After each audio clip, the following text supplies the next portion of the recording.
Cette vidéo est une interview avec le seul et unique Paul Gradel aka Serge Abessolo que j'ai eu la chance de rencontrer lors de la séance photo officielle de cette saison 2 de la série Impact. Il nous parle de son rôle dans la série, de son expérience au sein de Marodi TV et son expérience avec le Wolof. Il nous parle aussi de son amour pour la mode et pour le cinéma bien sûr. Je vous laisse découvrir ce chic interview qui avait été tourné à la fin de la première saison de Impact. Mais comme toutes les questions posées dans l'interview sont toujours d'actualité, j'ai tenu à la partager avec vous.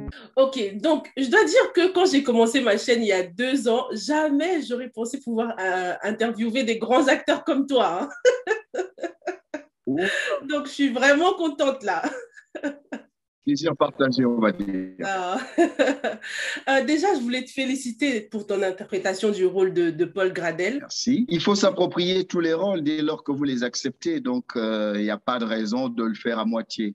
D'ailleurs, j'aime pas cette phrase, on va essayer. C'est où on fait, ou on ne fait pas. Exactement. Si on fait bien. Voilà. Ça, c'est vrai. Est-ce que c'était ta première fois de travailler au Sénégal, du coup? Au Sénégal, oui, c'était la première fois dans ce pays-là que je découvrais. En fait, j'étais passé une fois en 2000, mais c'était vraiment un court séjour. Mais là, 6-7 mois d'affilée. Du coup, raconte-nous un peu l'expérience au Sénégal avec Marodi et d'autres acteurs. Déjà, tous les plateaux sont une expérience particulière. Et donc, du fait qu'on découvre de nouveaux acteurs, de nouveaux techniciens, un environnement nouveau. Et là, c'était assez exceptionnel parce qu'on avait des textes parfois en français avec quelques répliques en Wolof, donc dans une langue que je découvrais en même temps. Ça a été difficile d'apprendre le Wolof du coup? Ah ouais. Au début, ça a été un peu compliqué parce que la prononciation, si vous dites des phrases, il faut essayer de mettre l'accent qui va avec pour que ça soit juste. Et c'est là que ça pose problème. Mais j'ai découvert et j'ai rencontré des gens assez formidables avec qui je me suis familiarisé. Et puis, le contact est très vite passé. Et puis, voilà, ça donne ce que vous avez vu. Bah oui, et surtout, il faut que ce soit naturel, quoi. Oui, il faut que ça soit vraiment naturel parce que sinon, il ne faut pas qu'on sente que vous vous forcez. Oui. Sinon, ça se ressent tant dans vos phrases et même à l'image. Ça ne paraît pas juste. Ah, maintenant, j'ai plein de phrases en Wolof. Ah, bah oui. Comme quoi, par exemple? Je ne vais pas le dire parce que Mélanie va se moquer de moi.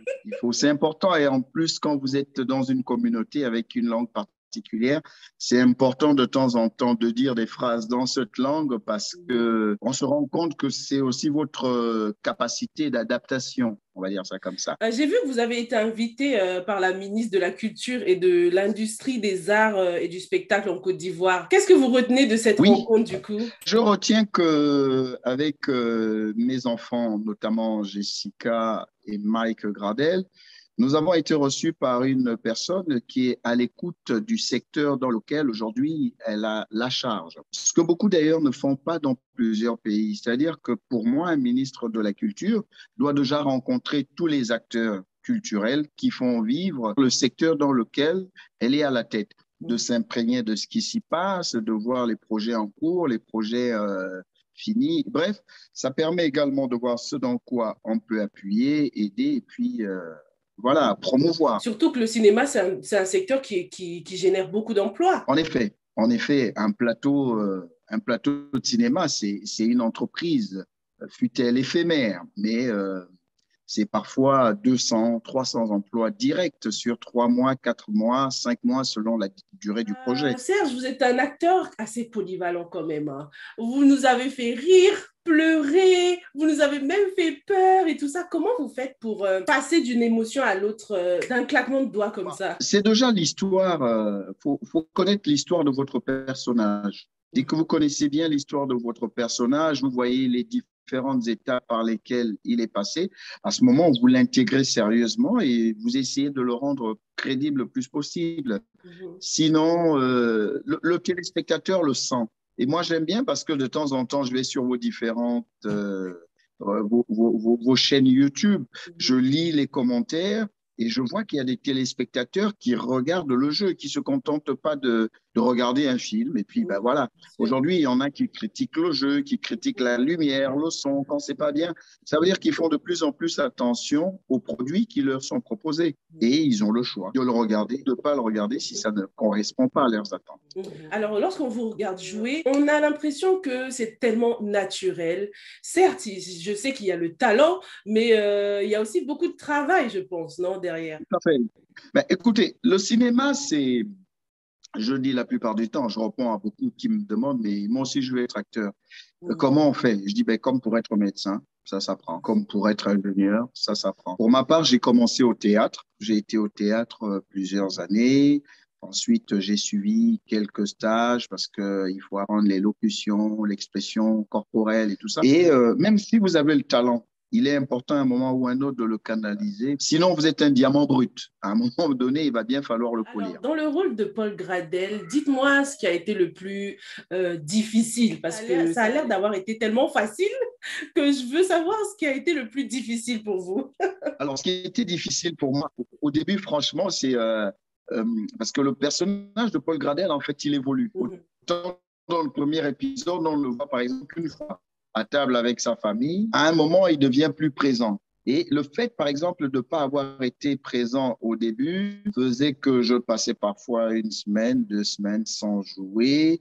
Je relâchais un peu mais il fallait toujours maintenir le cap et toujours rester dans son personnage, même quand on ne travaillait pas. Mais je me suis dit, tant que je suis au Sénégal, je considère que je suis Paul Gradel en dehors et sur le plateau. Donc, ça m'a permis de rester Paul, Paul, Paul, Paul, Paul. Et d'ailleurs, ça m'a fait rire parce que c'est la première fois que j'étais sur un tournage et les gens se souvenaient jamais de votre nom. C'est-à-dire que systématiquement, on vous appelle par le nom de votre personnage. Et moi, quand quelqu'un me disait, dis-moi, Paul, est-ce que tu as suivi moi, je ne répondais pas parce que, mais c'est à toi que je parle. Ah oui, oui, c'est vrai. Donc, Alors, Serge, vous êtes un acteur gabonais super connu. Vous êtes franchement presque connu dans toute l'Afrique, hein. Vous avez joué le rôle principal dans la série Cacao, du coup en Côte d'Ivoire, et maintenant au Sénégal. Dans quel pays est-ce que vous avez le plus de fans? Oula, alors, si je suis les statistiques sur les réseaux sociaux, ça va être dans 4 pays, le Gabon, la Côte d'Ivoire, maintenant le Sénégal et le Cameroun. C'est les 4 vraiment. Oui. Oui.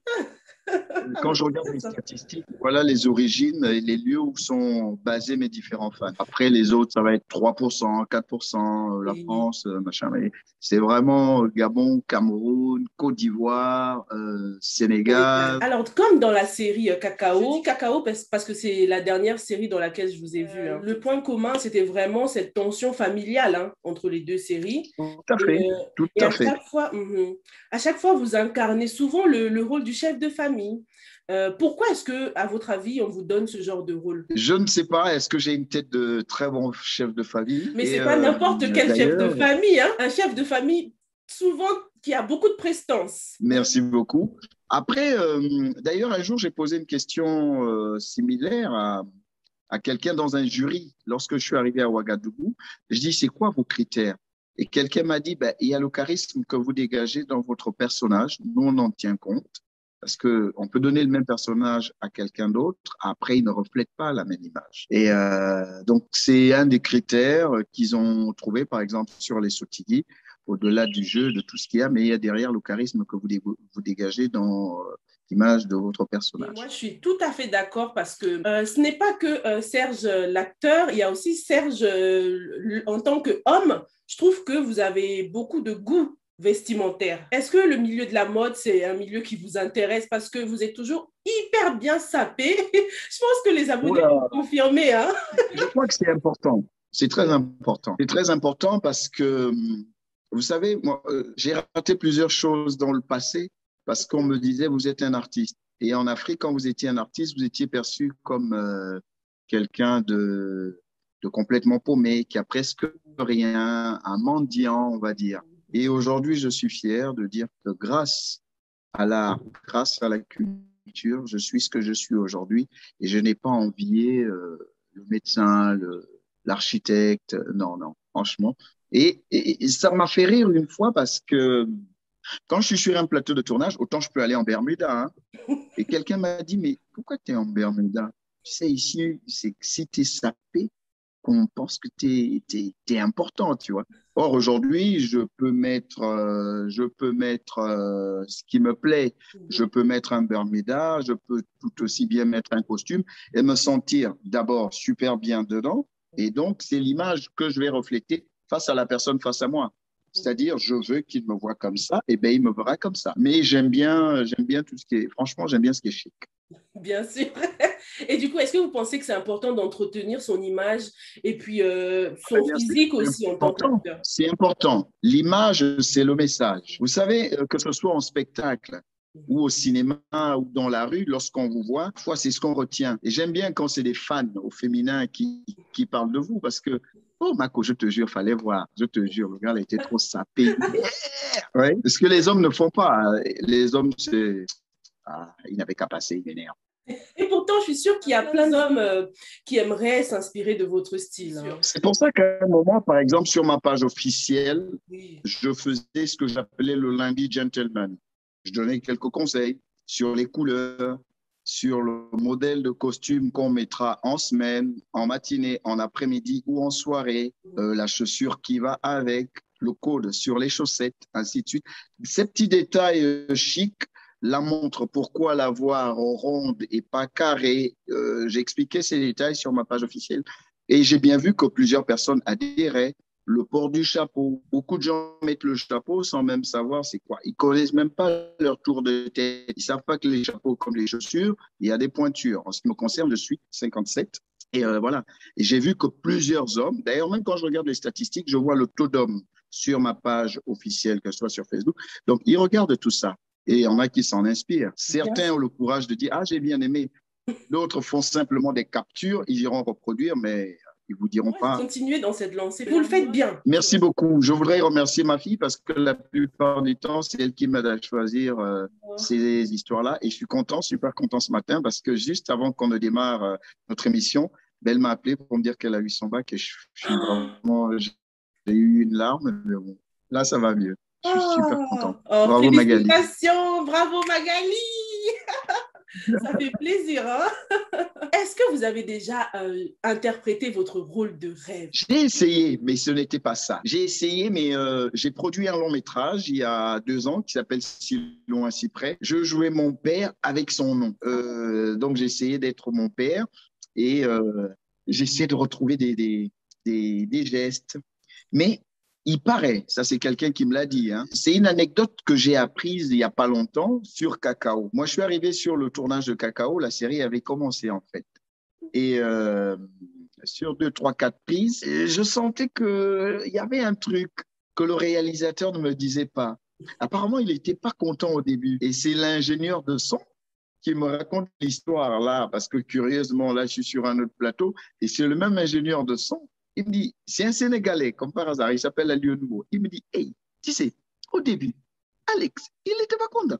Mais je lui ai dit, comme on est dans le même hôtel, je lui ai dit, Serge, il joue son propre, il est comme ça tous les jours, je te jure. Laisse toi même qu'il va voir. Et maintenant, il est super content, tu as vu.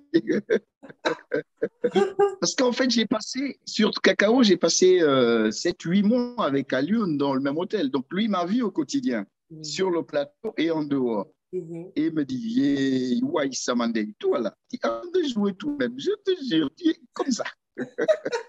Mais bon, est-ce qu'il a raison? Je ne sais pas. Vous avez déjà répondu à une question que je voulais vous poser. C'était par rapport au métier d'acteur avant et maintenant. J'ai l'impression que maintenant, le métier d'acteur est un peu plus reconnu comme sérieux par rapport à avant. Bien sûr, aujourd'hui, mais ça dépend. C'est-à-dire que autant je dis, il y a plusieurs jeunes qui m'écrivent, j'ai envie d'être acteur. Alors, c'est deux choses. Ou ils se disent, moi aussi, je veux passer à la télé. Parce que ce que je dis, c'est pas un passe-temps. Il faut qu'on se le dise. C'est un métier à part entière. Donc, certains se disent, je veux passer à la télé. Et ils m'écrivent ça tous les jours. Moi aussi, j'ai envie d'être comme vous. Qu'est-ce que je fais? Je dis, mais vous allez apprendre.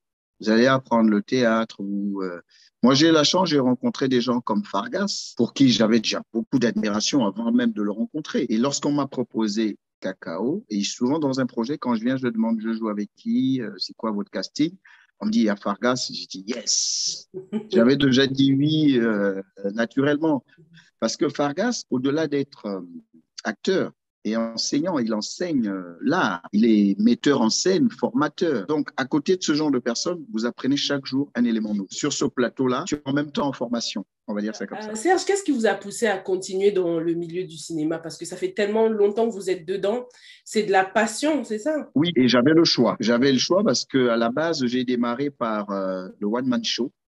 J'ai fait du one-man show pendant longtemps, de 94 à 2000, 2007, 2008. Et il faut dire que c'est grâce à mon one-man show que les premiers réalisateurs sont venus vers moi. Plus pour mes besoins, mes talents d'imitateur à l'époque, parce que j'imitais un peu tout le monde, Bia, Bongo, tous les gens de l'époque. Bref, je faisais beaucoup de spectacles d'imitation. Après, j'ai pris plaisir, en fait.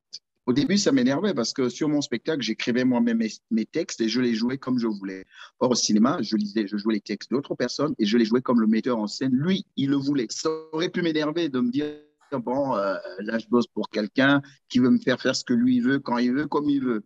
Et puis, ça m'a fait bien d'être plusieurs personnages. Et voilà, donc aujourd'hui, je m'en réjouis. Je sais que vous êtes aussi producteur, hein. Vous n'êtes pas que acteur. Vous êtes humoriste aussi, d'ailleurs. Oui, j'ai produit un long métrage. Et j'ai le prochain long métrage que je produis en janvier 2022, là, un autre long métrage. Et je crois que mes différents voyages m'ont permis de rencontrer du monde, tant des scénaristes, des réalisateurs, des techniciens.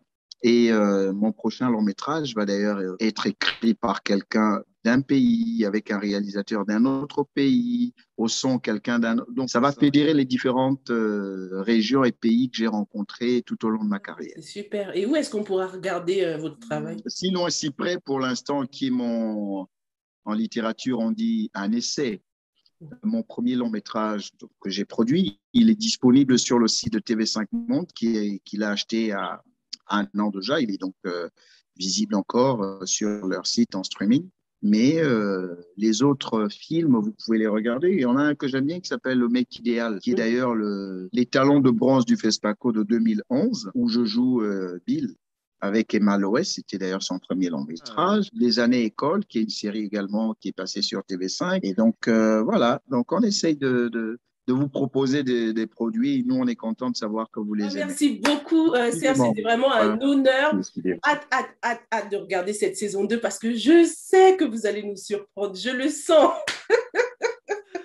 Je ne dis rien pour le moment parce que moi, je regarde vos analyses et je dis, oula, parfois elle est sur la bonne voie, parfois je dis après.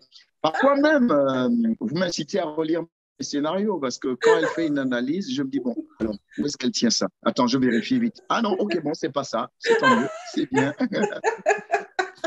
Bah ouais, on voilà. essaie Merci de piocher. beaucoup, Sylvie. Et puis, Merci beaucoup à toi aussi.